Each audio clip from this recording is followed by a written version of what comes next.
So for STEAM class today, you're going to be doing part two of the lab that we started yesterday. If you happen to lose your lab sheet from yesterday, I have a couple extra copies and they're sitting on my desk.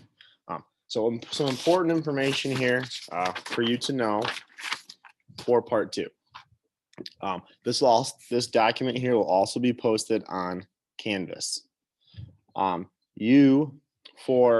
part two, it says whirligig fair test practice experiment number of paper clips. So I'm not sure who my sub's going to be, but I will have a box of paper clips out for you to use.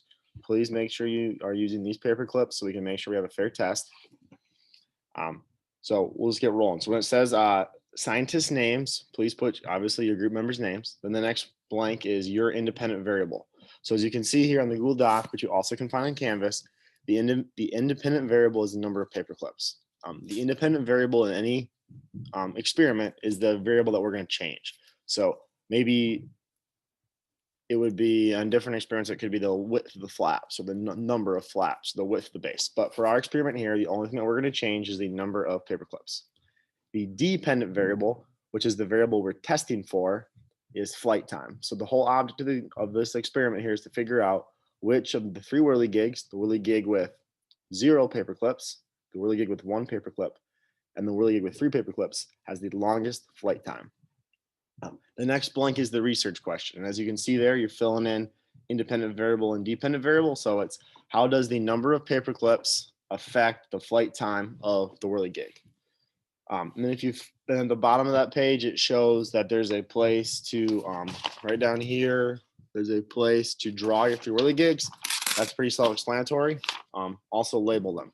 Then if you flip to the back of the page, everything you will keep constant. So for example, you're going to have the drop height will be constant. The width of the flaps will be constant. Basically, everything will be constant except the number of paper clips. So make sure you have at least 8 things listed there. And I'll make sure I add that to this list for you. Then you're going to have 3 whirligigs, and you're going to have a 0 paper clip whirligig, a 1 paperclip whirligig, and a 3 paperclip whirligig. So obviously, like your 0, 1 would be here, whirligig, no paper clips.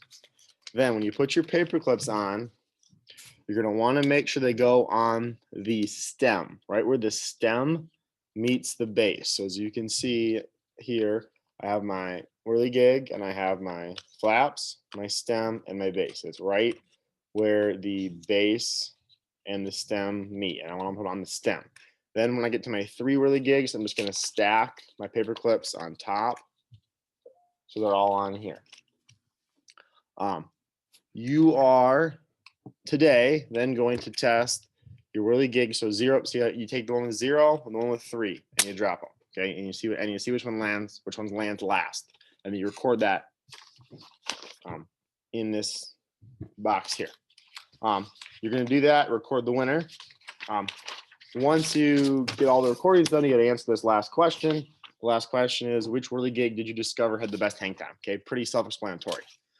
That's all you're doing today. Then there'll be another activity that I will have sitting here for my sub. Remember, you're testing for longest flight time, only changing the number of paper clips in each whirligig. All 3 whirligigs you used yesterday will be used again. They must all be the same size. So if you're 3 years away from yesterday, you have to recreate 3 whirligigs that are absolutely identical. If they're not the same, you're going to have problems with a fair test. There'll also be a brain teaser to do for Wednesday. Have a great Tuesday, and I will see you in class on Thursday.